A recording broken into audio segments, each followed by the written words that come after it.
Hey guys, it's Jane. I'm here today to do the Pretty Bookish Secrets tag.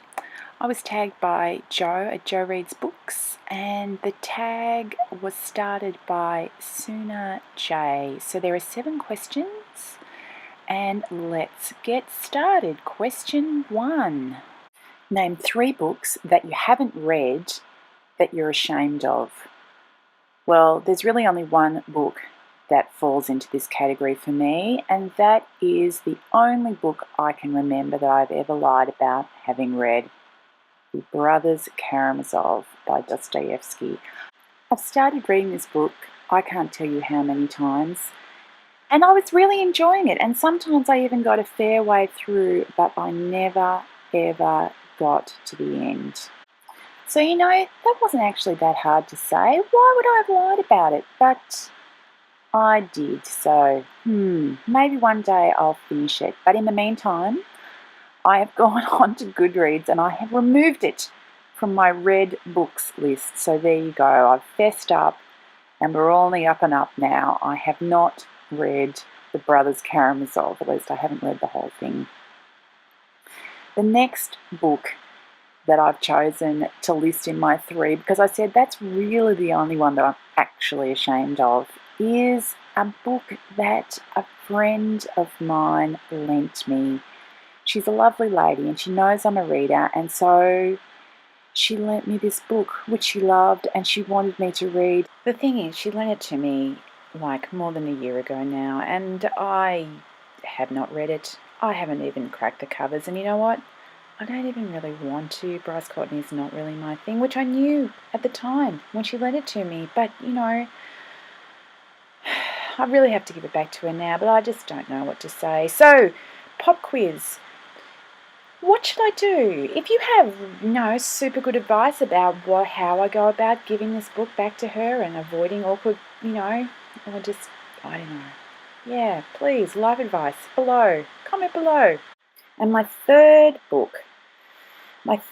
shaming unread book is War and Peace. I joined the read-along that was going on BookTube earlier in the year, and I was loving this book. I read the first half of it in good time, and I was really, really loving this book, and then something happened. I put it down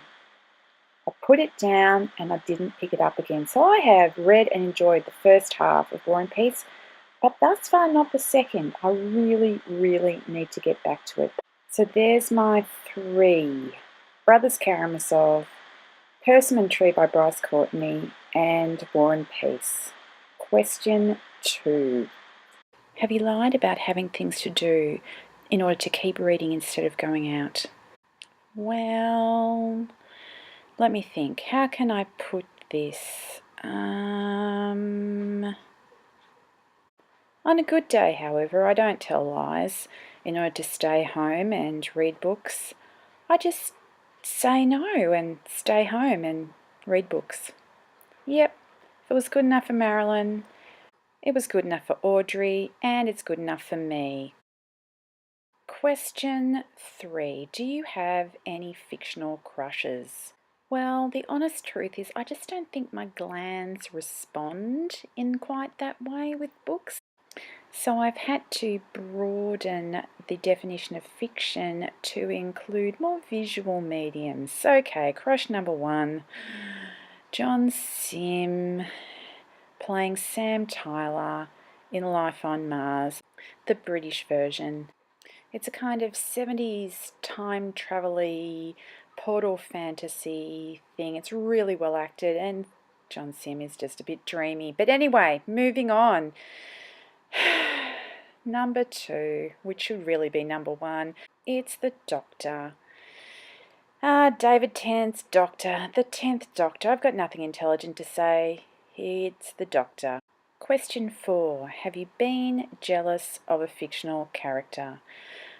Well, I don't know if jealous is exactly the right word, but I've been watching Doctor Who my entire life, and I have always wanted to be a companion. But if I had to pick one companion, I think it's Donna.